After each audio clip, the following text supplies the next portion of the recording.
Moments of levity are always welcome during the COVID-19 crisis, and one local actor, playwright, and director is making sure that people still stay entertained with some improv jams. I'm joined now by Brett Desrosiers. Welcome, Brett.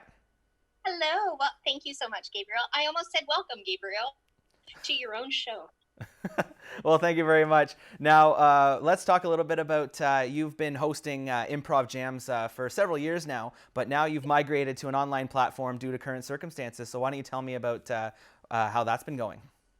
Right now, what we've been doing is we tested it out, and we've been actually just putting together a group. So I have not only individuals from Cornwall participating, but also people from Sudbury, as far as Sudbury, and Vancouver joining in.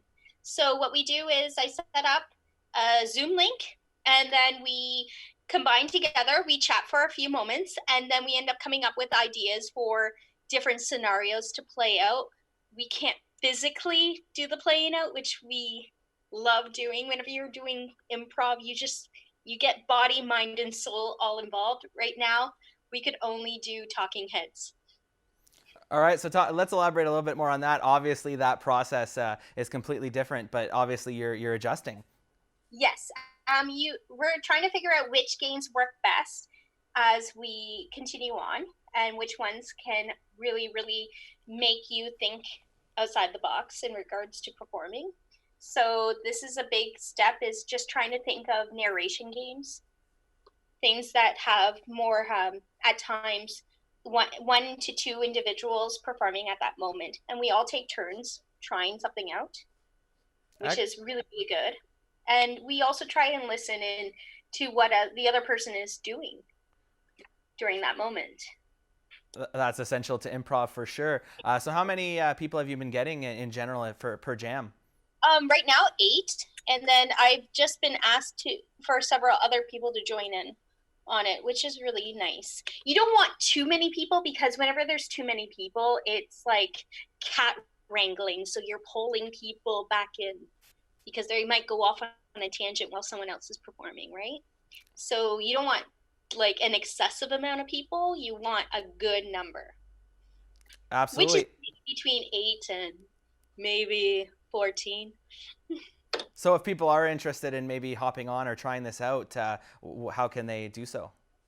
Just message me.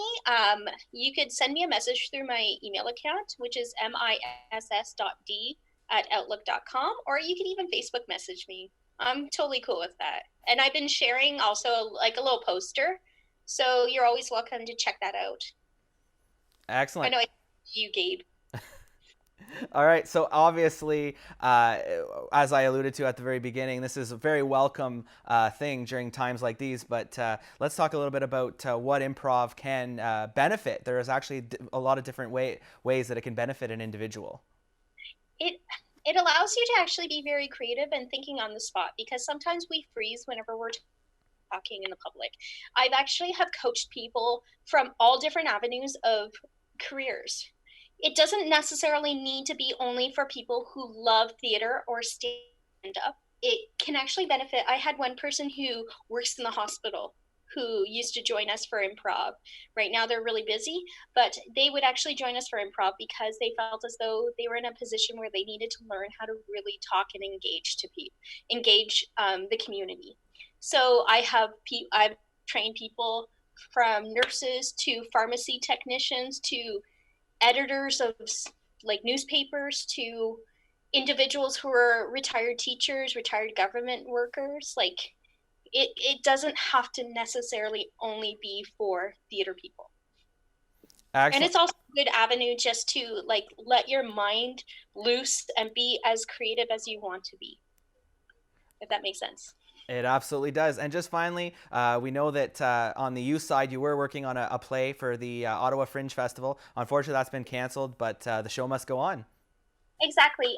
We luckily have a spot for next year, so we will continue. We will actually have a guaranteed spot for next year for performance, because the youth were really excited. It is a teen program, and we wrote our own play, so it was something to test out that was unique and one of a kind. And so currently, what we're doing is still rehearsing for our play, And we plan on actually performing it once the quarantine is over to a local audience, and then we will keep elaborating and adding to it as we progress to the big, huge Ottawa Fringe Festival, which is such an I've been doing the Fringe Festival since I was in theater school up in Ottawa, and it is like an amazing festival to do, especially if you are a young theater enthusiast and you want to really learn how to perform. And we're also working still on our Rapunzel play. So that's about 21 kids. So we are still doing Zoom for that one. And we were going to perform at a local high school, but we have canceled that because of the quarantine. And we hope to perform in September or October if we get lifts. Once everything is back to the new normal. Anyway, on that note, Brett, we'll definitely keep an eye out for that, for those performances when better days come. On that note, thank you so much for joining me and updating our viewers on your awesome initiative for these Improv Jams online. Thank you so much, Gabe, and I wish you all the best.